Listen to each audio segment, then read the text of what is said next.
Hello, friends, and not yet friends. Welcome back to Mary's Test Kitchen, where we're distracting ourselves for a bit, avoiding the grocery stores, and making this soft, springy vegan milk bread the easy way at home.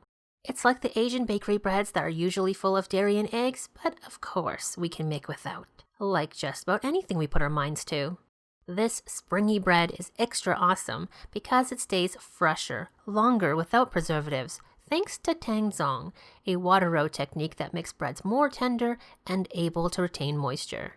But while that's usually made on the stove, I've modified the technique to make it work in one bowl, no stove. So let's start there with a half cup of flour and 2 tablespoons of cornstarch. This is a 1-bowl recipe, so make it your biggest mixing bowl or stand mixer bowl. Add 1 cup of very hot water just off the boil and carefully pour it in so you don't get splashed. Then quickly stir to form a hot water paste. The flour will go from white to translucent. Not exactly attractive at this point, so let's push it off to the side, up the side of the bowl a bit. And now for the milk. I just microwaved the soy milk for 2 minutes and now it's a little bit on the hot side. I'm going to wait till it cools to between 105 and 110 degrees Fahrenheit, which is warm, quite warm, but not hot, because I don't want to accidentally kill the yeast. With the current yeast shortage, it would be a crime to waste. But do make sure that soy milk is warm enough. Add a bit of sugar and 2 1/4 teaspoons of instant or regular dry active yeast. It doesn't matter which. This way you can allow the yeast to bloom in the bowl at the right temperature without using a second bowl. The paste mixture will be too hot, so don't mix it into the yeast mixture just yet. Instead, wait 5 to 10 minutes for the yeast to bloom. Instant yeast is milled finer than regular dry active yeast. Otherwise, it's basically the same thing. It dissolves and blooms faster. No matter which one you use, eventually the yeast mixture will look foamy and you will see some bubbly action indicating the yeast is alive. The surface will slightly dome as the volume increases due to gas buildup, the only kind of gas you actually want. But if the yeast mixture does not bubble and does not foam up or just barely, you may have dead or mostly dead yeast. Do not go on. First, check out my blog post on troubleshooting yeast and dough. After the yeast has bloomed, then we can mix until the paste is completely dissolved. Now you can add the rest of the sugar, a 1/4 cup for Asian bakery sweetness, or if you don't want your bread noticeably sweet, add just a single tablespoon. And I know you'll ask, can you use an alternative sweetener? To which I say, of course. This is your vegan milk bread and there are no rules. Just remember you'll probably need more flour if you decide on a liquid sweetener, and you're on your own figuring that one out. But I believe in you. Then you can switch to your dough hook and work in the rest of the flour. Usually when I'm sharing bread recipes, I harp on you about getting a kitchen scale. For this easy recipe, I won't as much. Before measuring your flour though, fluff it up with a fork. Get those flour particles nice and loose since they've probably not been social distancing in the container.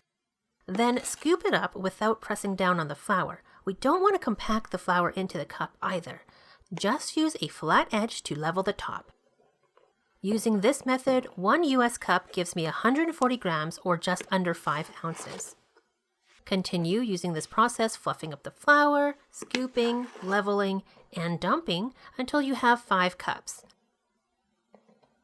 Technically, you could have measured right into the same bowl, but today I don't feel like living on the edge. I'm already on edge. Finally, a couple teaspoons of salt and away you go.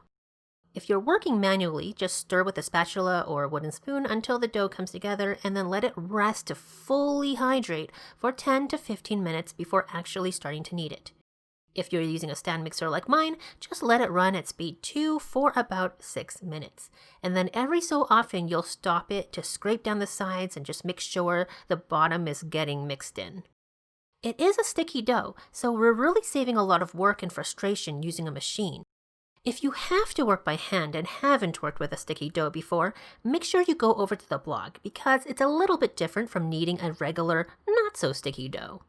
Kneading sticky dough is a little challenging, but if you have healthy hands, it can be kind of fun, especially as you practice and get better at it and feel the dough change texture right underneath your fingertips. But I don't have healthy hands, so thank goodness for the modern technology of the early 1900s.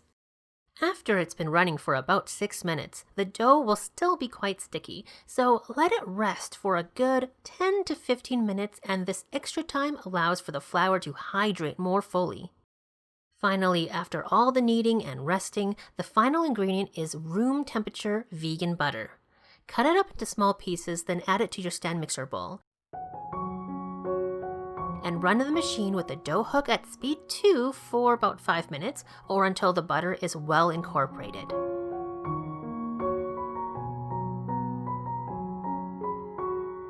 Since the butter contains more moisture, you may want to add about 2 tablespoons or 20 grams of flour during this time if it isn't coming together. Differences in the flour and humidity level can affect whether you want to add a little bit more or less flour, but if your dough looks fine, just leave it.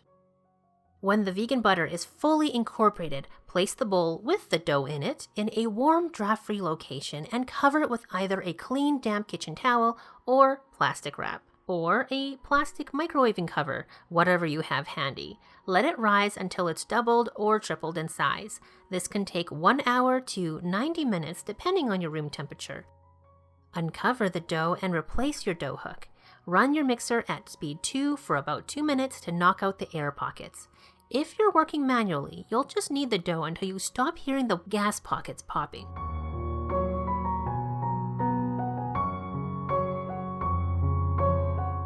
Now we're ready to shape this dough into loaves or buns or both. This recipe makes 2 sandwich bread loaves, 16 medium buns, or a combination. Today I'm going for 1 loaf and 8 buns. And if you want them to call you a psychopath on TikTok, you can weigh your dough first. I have just under 1.6 kilograms or 6.5 pounds of dough. 1 loaf will be about 800 grams or 1 pound, 12 ounces. And each bun will be just under 100 grams or 3.5 ounces. Of course, these are your buns, and you can make fewer but larger if you like big buns and you cannot lie. To give them a nice shape, you can lightly work the sides down underneath so the top has some tension, making a dome shape. Pinch the bottom to help that stay.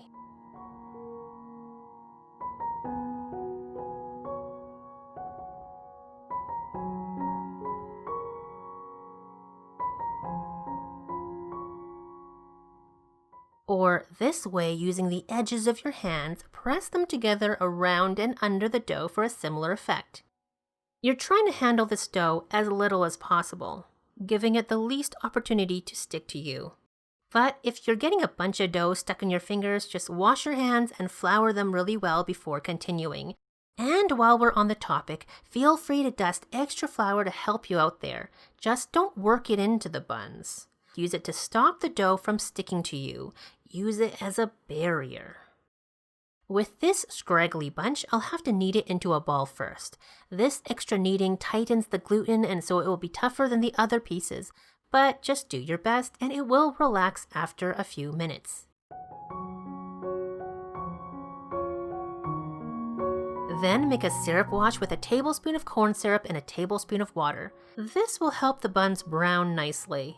If you watched my other milk bread recipe, you know that I normally make a maple syrup wash, but I am out of maple syrup. Terrible, I know, I'm about to lose my Canadian card, travesty. But I actually found that corn syrup wash works just as well and gives it a bit of shine.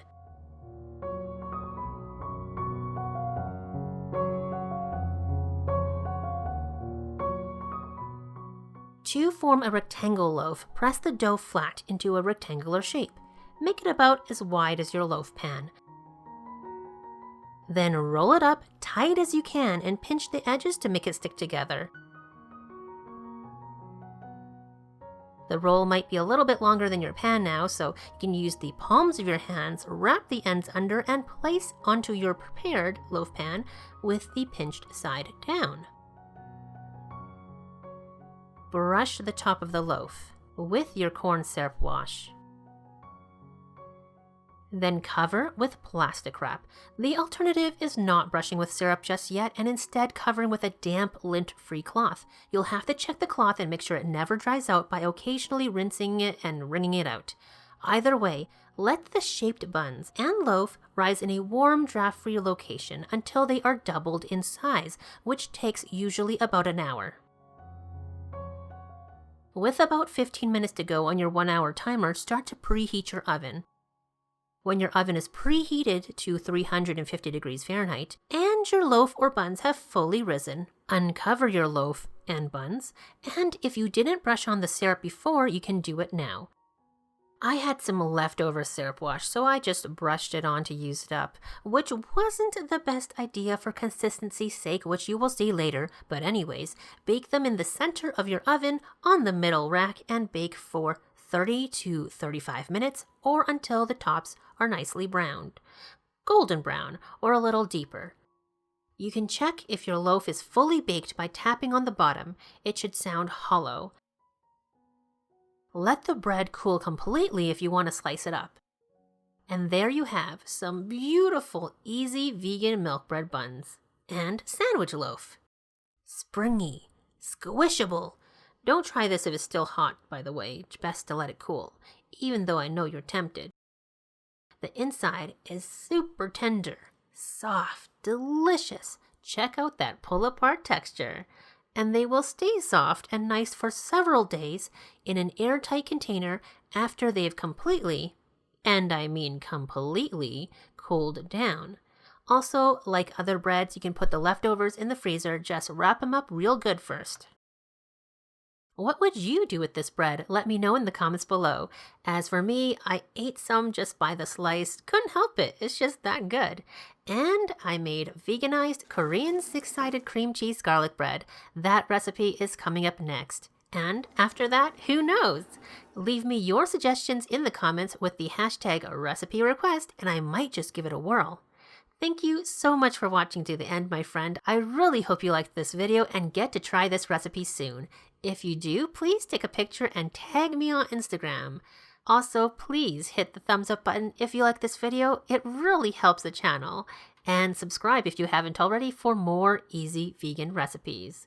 Or you can check out my bread playlist for everything from home-style French bread, vegan croissants, cinnamon rolls and raisin bread, steamed buns, and more. Stay well and safe, and I'll see you next time. Bye for now.